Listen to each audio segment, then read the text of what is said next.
ઘણા વર્ષો અગાઉ લંડનની અંદર એક રાજા કે જેનું નામ આલ્ફ્રેડ ધ કિંગ, ખૂબ સરસ મજાનો રાજા, એનું રજવાડું છે એ પણ ખૂબ મોટું.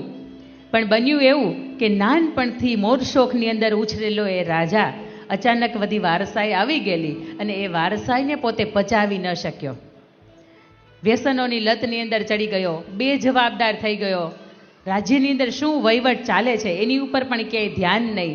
અને બન્યું એવું કે આસપાસના લંડનનું કોઈ બીજું રાજ્ય હતું, કોઈ બીજો પ્રદેશ હતો, ત્યાંથી આલ્ફ્રેડ ધ ગ્રેટ કિંગ હતો, એની ઉપર ચડાઈ થઈ અને આખરે આ રાજા છે એ હારી ગયો. એ રાજા પોતાનો જીવ બચાવીને ત્યાંથી નીકળી ગયો અને એક ખેડૂતના ખેતરની અંદર સામાન્ય મજૂરની જેમ કામ કરવા લાગ્યો. ત્યાં પણ બહુ બેજવાબદાર, ઘણા 20, 22, 25 વર્ષના થઈ જાય ને તો આપણને એમ થાય કે 9 ટુવાલ સૂકવવાની ખબર નહીં પડતી હોય, પોતા જમી લીધા પછી થાળી મૂકવા જવાની ખબર નહીં પડતી હોય. એટલે આ બેજવાબદાર આ રાજા.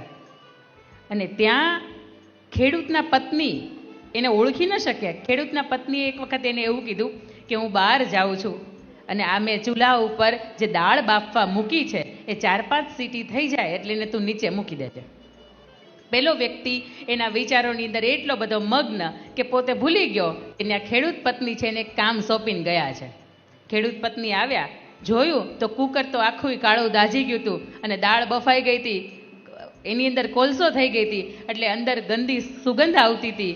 અને ત્યારે ખેડૂત પત્ની એવું કહ્યું કે આ દેશનો, આ લંડનનો કિંગ આલ્ફ્રેડ, એણે પોતે બેજવાબદાર હતો એટલા માટે તે રાજ્ય ખોયું અને તું પણ આટલો જ બેજવાબદાર છો કે જેના લીધે તું તારી નોકરી ખોશ. ખેડૂત પત્નીના આ શબ્દો આલ્ફ્રેડને એટલા બધા ઊંડે સુધી હૃદયની ભોંય એટલી બધી ભીની કરી ગયા કે એને સમજાયું કે મેં મારું રાજ્ય ખોયું ને એનું કારણ હતું કે મારી બેજવાબદારી. પછી પોતાના મિત્રોનું સંગઠન ભેગું કર્યું, મિત્રોની વચ્ચે વાત કરી કે હવે કોઈ પણ સંજોગોની અંદર મને ફરીથી એ ઈચ્છા જાગી છે અને ફરીથી મારામાં સંઘર્ષ કરવાની તાકાત છે અને આજે હું કેમ હાર્યો એની પાછળનું મને કારણ મળી ગયું છે.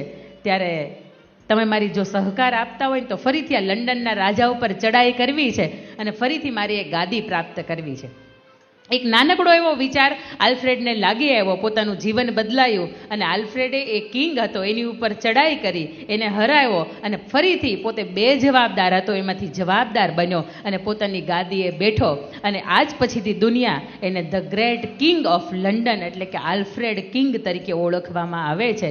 જો એ આલ્ફ્રેડને ખેડૂતની પત્નીના 2 શબ્દો લાગી ગયા હતા અને જીવન બદલાઈ ગયું હતું, મારી કોશિશ કંઈક એવી જ છે કે આ ખેડૂત પુત્રીના અને